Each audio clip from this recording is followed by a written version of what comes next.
I'm going first. This is one of the most personal ones I've ever done because this has never happened to me before where someone I worked with died unexpectedly. Yeah. So I'm still sort of reeling from that. Our Hartford affiliate also understands what we mean at WFSB, being flooded with condolence messages from viewers after the sudden loss of longtime news anchor Denise DiCenzo. She died unexpectedly at her Connecticut home on Saturday night. She was just 61. Wow. According to the station, her family believes that she died of a heart attack. Now, I worked with Denise DiCenzo for many years. She was, there we are. Wow. She was there for 33 years. I was there for 18. Her colleagues are grief-stricken. Denise, I can say, had a variety of hairdos, which is funny to me now. She won 11 Emmys in her career. Connecticut Governor Ned Lamont described her as a news legend, which is true. She is survived by her husband and her daughter.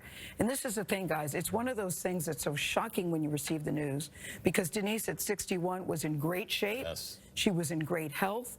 I talked to her husband and her daughter yesterday, who says she felt a little indigestion in the morning. She took some Tums, went upstairs to go to bed, to take a little nap. He checked on her 4 hours later, and she was dead. It was that shocking. Right. And we're all still sort of reeling about this. I talked to many people over the weekend. I saw John LaPook at a dinner party last night, and he said, one of the most important things you can do is say to people, I was thinking about you, something Yes, that we never do exactly. because we so take it for granted. When I say that this woman was kind and smart and talented, I can't emphasize that enough. And I'm still, when I got the news in California, I was visiting my favorite son. He called me yesterday to say, how are you doing? He said, I'm still bummed about it because he remembers her as a little boy. Yeah. So it's very upsetting when you get this kind of news, and just another reminder to us about how we live our lives and how important your health is. She really was one of a kind in the best of ways. And that our time here is precious. Exactly. Yeah. All of She that. spent 33 years at the station and still seemed so young. And you know, when you're a local news anchor, you are a big deal. Yeah, you are. And you've been there for a long time. You are beloved, admired, and respected.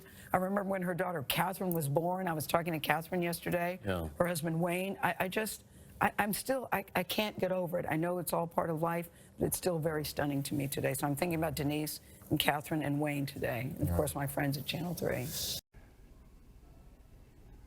What do you say when you try to describe somebody like Denise DiCenzo, our colleague and our friend?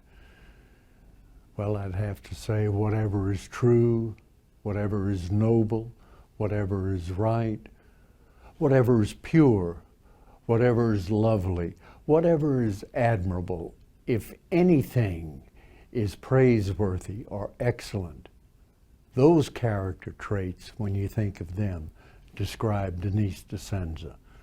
My fondest memories are the times when Denise and I worked on the muscular dystrophy telethon, and her compassion and her love for the kids was there for everyone to see. I know that those of you in the audience picked up on that strongly every fall. You're going to be missed, Denise.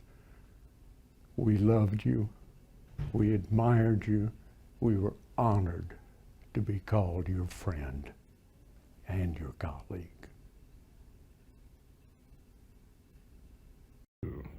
Hepkins here. There's no question, there's no doubt that Denise heard that up in heaven, and she's looking down and laughing with us. Denise was full of laughter. She was witty and wise. She was smart and sassy, and she was very influential and impactful on me in the early days of my career. I could tell you myriad stories about the indelible impression that Denise left on me, but I want to share this story, my favorite Denise story, because it serves as a snapshot of my own journey in journalism. It was when I was leaving WFSB on my way to WSVN in Miami. Denise called me over to her desk and she said, Andre, I got a call about you. I won't tell you from who, but I told them that you're a great reporter and most importantly, a great guy. I also told them that you're pretty buff because you spend a great deal of time at the gym, and I figured that would play well in Miami. And I want to leave you with this. That was for you, Denise. Denise loved my laugh, and I will forever love and cherish the time that I was able to spend with Denise DiCenzo. I feel so sad for the folks who have worked with her for these many, many years. Those of us who've been at a number of stations and have been honored to be able to work in this industry and to work as journalists in this state. all recognize that the longevity that she brought to the position came from her core belief in what she did. And she believed in the audience, and she believed in truth, and she believed in compassion. Just a very incredibly nice person, and someone we're all going to remember because of her kindness.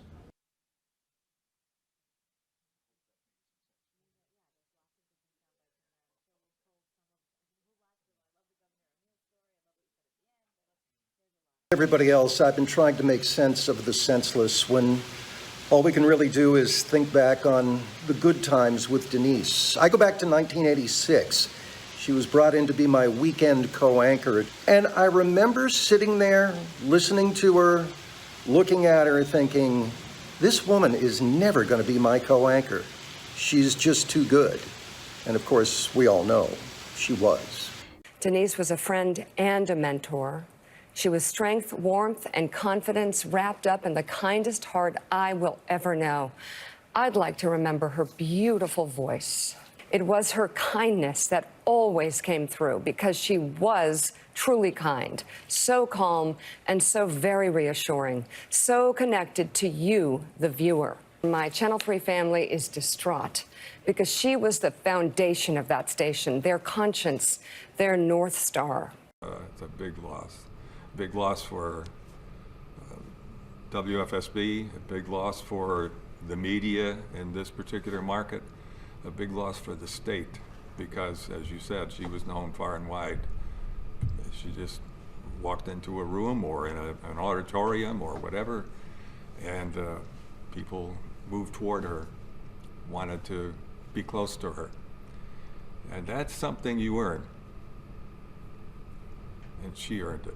Big time.